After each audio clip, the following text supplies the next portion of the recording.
Hey everyone, this is Mr. Everything, and today I wanted to show what I believe is the best modification for your G-Shock Mudmaster. This is the GG-1000, and it's to simply put a screen protector on it. And this is already installed, and I'm just going to talk about where I got it. This is, as far as I know, the only one you can get for these. So as of late, I wanted to get one of these. I've been wearing it mostly exclusively. I don't know if it's just I like it or I just feel that I'd rather ding that up as a daily watch. But this is my old G-Shock, and I don't know because the hand is like right where the scratch is, but I do have, you probably just barely see that to where you're thinking it's a G-Shock, who cares. But I mean, I rarely wore this watch, and it has a pretty big bezel, so the fact that it got scratched and you want this to be your beater watch, I didn't want to take that chance with a more expensive watch. So I went ahead and was finally able to find one of these. I wore this for a couple weeks without a screen protector, but this is the one I was able to find on Amazon that's glass. And you can see here's the brand Unicurd, or I don't know what it would be, but whatever it is, they're in China. Seems like they get stock in and out for Amazon Prime. That's why I had Prime when I bought it. So I waited until they had the U.S. stock, where it would come in 2 days, until I got it. And to show you, it's pretty nice packaging for $10. Some of this just seems like generic talk that they probably just put on all their products, like delicate touch. Like why would you be touching it? This isn't a smartwatch. So I think they probably just advertise all their things. This was the one that I botched, but you can get everything with this, including a little suction cup, which is nice. You could probably even use this on putting phone protectors on or something. You get the wipes, and then you get these dust absorbers, which I didn't even bother with. And this is your other one, and then the third one's on this one. So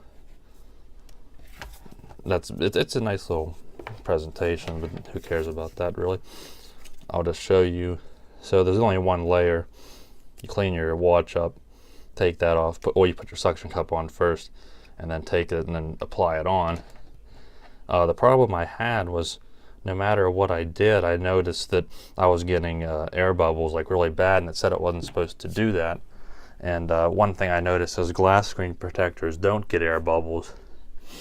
And here's a picture of the problem I had. As you can see, that looked horrible, and it kept falling off, and then that's why this one became bad, because it fell and went on the carpet, and you got all the lint and everything in it.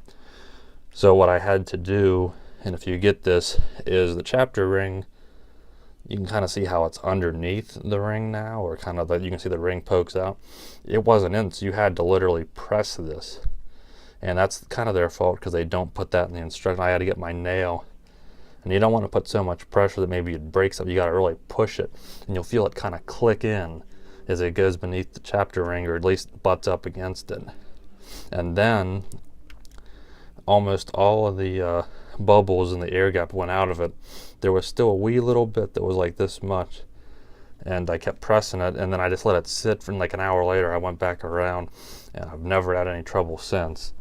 So that's kind of a fault that they don't tell you that. And maybe if it was like a thousandth of an inch or a millimeter smaller, it might not need to press in. Because one thing I noticed, and I'm getting picky, is when I finally got that to fit, you can see my chapter ring cracked, and that's probably why I was able to finally push it in to get rid of the air gap and get this to seat flush.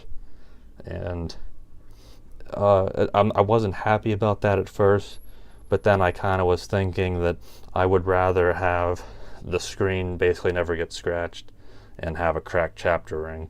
So that was kind of how I tried to make myself feel better about that. And then just one real quick thing I wanted to mention here is I think my G-Shock is slightly defective. As you can see, I don't know if you'll be able to pick that up on camera, but you can kind of see how the hand is loose. So now it's kind of a little past the 12 o'clock, and there it's a little bit behind. Might be hard to see. The minute's hand also moves a little bit. So I don't know if they're all like that or if it was just this one, but I got a pretty big refund, so I'm yeah, I can deal with that. But again, that's kind of why I just keep it as my daily. And I do daily watch, and I do like that it is pretty good with wiping off. The one thing I've noticed with the phone screen protectors is when you put these on there, they do have a coating that water repels off of it. And if I'm not an idiot, I'll remember to put a clip in here of how easily the water beads and repels off of it.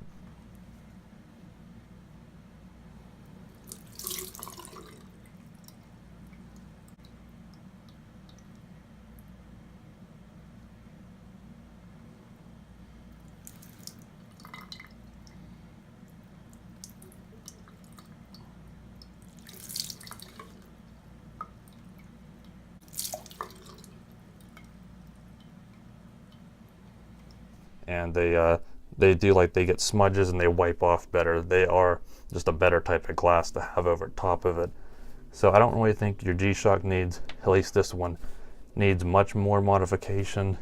I wonder if these would work on other watches, because I have a Casio here, and this does fit perfectly over top of it, but it would make it stick higher than the bezel, so I don't know why you would want to do that with this one. But as for example, I don't know if the glass of the GG-1000 is the same diameter, but it's sapphire, so I really wouldn't see why you would want this on here unless, again, the water repelling or something, or just that extra layer of protection. But again, I would, if you have one of these watches, I would recommend for $10 you get 3 of these, and I think it's a pretty good deal and a little bit of insurance on your watch. So thanks for watching, and you see me in the next one. Have a good one.